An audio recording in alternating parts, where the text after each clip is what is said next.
dance both by parents and students, poem both by teachers and parents, and ତା ସାଥିରେ ଥିଲା ଝୋଟି competition ଆଉ ଫୁଡ଼୍। ୟାଠୁ ବେଟର୍ ଆଉ କ'ଣ ହେଇପାରେ। ତା ସହିତ ମୋର ଥିଲା ଆଙ୍କରିଂ।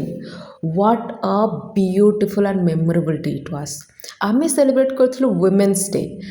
ସଣ୍ଡେ ଥିଲା ୱିମେନ୍ସ ଡେ, ବଟ୍ ଆମେ ମଣ୍ଡେ ଦିନ ସେଲିବ୍ରେଟ୍ କରିଥିଲୁ। ଆଉ କେତେ ସୁନ୍ଦର ଦିନଟେ ଥିଲା, ମୁଁ ଆପଣଙ୍କୁ କେମିତି ଏକ୍ସପ୍ଲେନ୍ କରିବି। ଆପଣ କ୍ଲିପ୍ ଦେଖିକି ଜାଣିପାରୁଥିବେ କେତେ ସୁନ୍ଦର ଭାବରେ ଏଠି ଆମର ୱୁମେନ୍ସ ଡେକୁ ଆମେ ସେଲିବ୍ରେଟ୍ କରିଛୁ।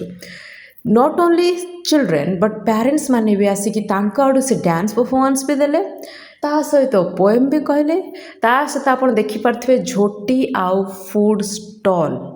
ମାନେ ଫୁଡ଼୍ ଷ୍ଟଲ୍ ଡିଫରେଣ୍ଟ ଟାଇପ୍ର ଫୁଡ଼୍ ଆପଣଙ୍କୁ ମିଳିବ। ଏତେ ୟମି ଖାଇବା, ଏତେ ୟମି ଖାଇବା, ଆପଣ ମୋ ଏକ୍ସପ୍ରେସନ୍ରୁ ଜାଣିପାରୁଥିବେ ମୁଁ କେତେ ଏନ୍ଜୟ କରୁଛି ଫୁଡ଼୍କୁ ଏଠି ବସିକି।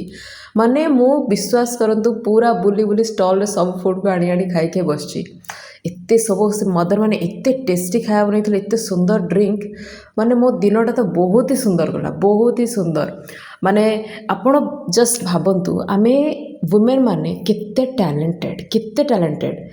ନଟ୍ ଓନ୍ଲି ମାନେ ଆଉଟସାଇଡ଼୍ ଦୁନିଆରେ ତ ଛାଡ଼, ଘରେ ବି କେତେ ଟ୍ୟାଲେଣ୍ଟ ଭରିକି ଅଛି। ସୁନ୍ଦର ଖାଇବା ବନେଇବା ବି ଗୋଟେ କଳା। ଆକ୍ଚୁଆଲି ମାନେ ମୁଁ ଯେତିକି ଆଇଟମ୍ ଟେଷ୍ଟ କଲି ସବୁ ଏକ ସେ ବଡ଼କର ଏକ ଯେଉଁ କୁହନ୍ତିନି ନା, ପୁରା ସେମିତି, ପୁରା ଟେଷ୍ଟି। ବାସ୍ ଯେତେବେଳେ ଆମର ସବୁ ପ୍ରୋଗ୍ରାମ୍ ଥିଲା 9 to 11 ବଟ୍ 12 ଯାଏଁ ହେଲା, କାରଣ ସେତିକି ରେଟ୍ରେ ଭିଡ଼ ଜମିଥିଲା ଏଠି ଖାଇବା ପାଇଁ। ତ ସବୁ ସରିଲା ପରେ ଆମେ ଏଠି ଡ୍ୟାନ୍ସ ବଗେରା କରିକି ପ୍ୟାରେଣ୍ଟସ୍ ମାନେ ନିଜ ନିଜ ଘରକୁ ଯାଇଥିଲେ।